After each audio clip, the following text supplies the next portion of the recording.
ਭਾਰਤੀ ਪੰਜਾਬ ਦੇ ਸ਼ਹਿਰ ਅੰਮ੍ਰਿਤਸਰ ਦੇ ਵਿੱਚ ਇਹ ਸਿੱਖਾਂ ਦਾ ਸਭ ਤੋਂ ਪਵਿੱਤਰ ਤੇ ਪਵਨ ਅਸਥਾਨ ਹੈ, ਜਿਹਨੂੰ ਹਰਮਿੰਦਰ ਸਾਹਿਬ ਤੇ ਆਮ ਲਫ਼ਜ਼ਾਂ ਦੇ ਵਿੱਚ ਗੋਲਡਨ ਟੈਂਪਲ ਆਖਿਆ ਜਾਂਦਾ ਹੈ।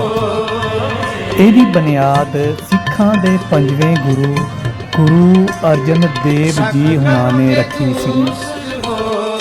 ਮਹਾਨ ਤੇ ਸ਼ਹੀਦ ਗੁਰੂ ਅਰਜਨ ਦੇਵ ਜੀ ਤਰਤੀਬ ਦੇ ਲਿਹਾਜ਼ ਨਾਲ ਪੰਜਵੇਂ ਗੁਰੂ ਆ ਤੇ 10 ਗੁਰੂਆਂ ਦੇ ਵਿੱਚੋਂ ਉਹ ਪਹਿਲੇ ਗੁਰੂ ਆ ਜਿਨ੍ਹਾਂ ਨੇ ਗੁਰੂ ਗ੍ਰੰਥ ਸਾਹਿਬ ਦੀ ਬੁਨਿਆਦ ਰੱਖੀ, ਯਾਨੀ ਇਹਨੂੰ ਕਿਤਾਬੀ ਸ਼ਕਲ ਦੇ ਵਿੱਚ ਮੁਰਤਬ ਕੀਤਾ ਸੀਗਾ। ਇਸ ਤੋਂ ਪਹਿਲੇ ਇਹ ਸੀਨਾ ਬਸੀਨਾ ਚਲੀ ਆਉਂਦੀ ਸੀ।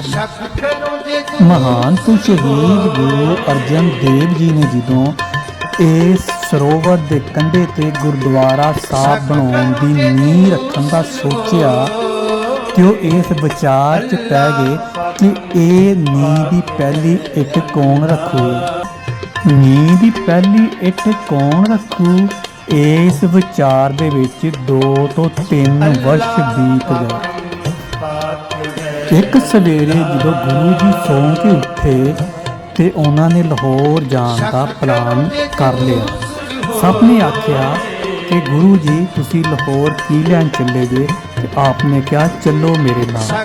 ਤੇ ਲਾਹੌਰ ਜਾ ਕੇ ਮੁਸਲਮਾਨ ਸੂਫੀ ਤੇ ਬਜ਼ੁਰਗ ਹਜ਼ਰਤ ਮੀਆਂ ਮੀਰ ਜੀ ਉਹਨਾਂ ਦੀ ਖਿਦਮਤ 'ਚ ਪੇਸ਼ ਹੋ ਗਏ ਤੇ ਆਖਿਆ ਮੇਰੇ ਨਾਲ ਅੰਮ੍ਰਿਤਸਰ ਚੱਲੋ ਤੇ ਸਾਡੇ ਪਵਿੱਤਰ ਤੇ ਪਵਨ ਸਥਾਨ ਗੁਰਦੁਆਰਾ ਹਰਮਿੰਦਰ ਸਾਹਿਬ ਦੀ ਪਹਿਲੀ ਨੀਂਹ ਦੀ ਇੱਟ ਤੁਸੀਂ ਰੱਖੋ। ਹਜ਼ਰਤ ਮੀਆਂ ਮੀਰ ਜੀ ਗੁਰੂ ਜੀ ਦੇ ਨਾਲ ਲਾਹੌਰ ਤੋਂ ਇਸ ਸਥਾਨ ਤੇ ਤਸ਼ਰੀਫ ਲਿਆਏ ਤੇ ਨੀਂਹ ਦੀ ਪਹਿਲੀ ਇੱਟ ਰੱਖ ਦਿੱਤੀ ਤੇ ਇਹ ਇੱਟ ਰੱਖ ਕੇ ਮੁਸਲਮਾਨਾਂ ਤੇ ਸਿੱਖਾਂ ਦੇ ਦਰਮਿਆਨ ਇੱਕ ਨਾ ਖਤਮ ਹੋਣ ਵਾਲੇ ਅਟੂਟ ਰਿਸ਼ਤੇ, ਪਿਆਰ ਤੇ ਪ੍ਰੇਮ ਦੀ ਵੀ ਨਾਲ ਹੀ ਨੀਂਹ ਰੱਖ ਦਿੱਤੀ।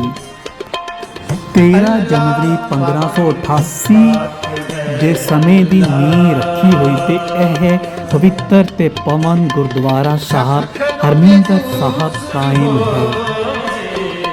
ਜਿਹੜੇ ਸਿੱਖ ਜਾਂ ਮੁਸਲਮਾਨ ਇਸ ਗੁਰਦੁਆਰਾ ਸਾਹਿਬ ਨਾਲ ਸ਼ਰਧਾ, ਪ੍ਰੇਮ ਤੇ ਪਿਆਰ ਰੱਖਦੇ ਨੇ, ਉਹ ਇਸ ਚੀਜ਼ ਨੂੰ ਜਾਣਦੇ ਨੇ ਕਿ ਇਹ ਨੀਂਹ ਜਿਹੜੀ ਆ ਪ੍ਰੇਮ ਤੇ ਰੱਖੀ ਗਈ ਹੈ ਤੇ ਇੱਕ ਮੁਸਲਮਾਨ ਬਜ਼ੁਰਗ ਤੇ ਸੂਫੀ ਨੇ ਰੱਖੀ ਸੀ ਤੇ ਇੱਕ ਦੂਜੇ ਧਰਮ ਦੇ ਮੰਨਣ ਵਾਲਿਆਂ ਦੇ ਪਵਿੱਤਰ ਤੇ ਪਵਨ ਸਥਾਨ ਦੇ ਵਿੱਚ ਰੱਖੀ ਸੀ, ਜਿਹੜਾ 2 ਧਰਮਾਂ ਦਾ ਆਪਸੀ ਪਿਆਰ ਤੇ ਪ੍ਰੇਮ ਦੀ ਇੱਕ ਖਾਸ ਅਲਾਮਤ ਹੈ ਤੇ ਜਿਹੜੀ ਰਹਿੰਦੀ ਦੁਨੀਆ ਤੱਕ ਕਾਇਮ ਰਹੇਗੀ।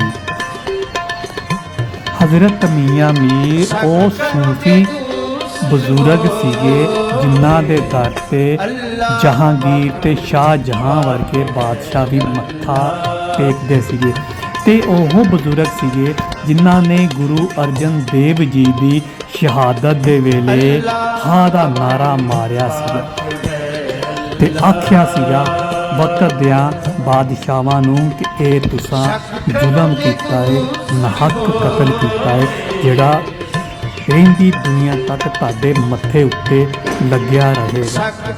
ਇਹ ਦਾਗ ਤੁਸੀਂ ਕਦੀ ਨਹੀਂ ਮਿਟਾ ਸਕਦੇ। ਇਹ ਗੁਰਦੁਆਰਾ ਸ਼੍ਰੀ ਹਰਮਿੰਦਰ ਸਾਹਿਬ ਹੈ।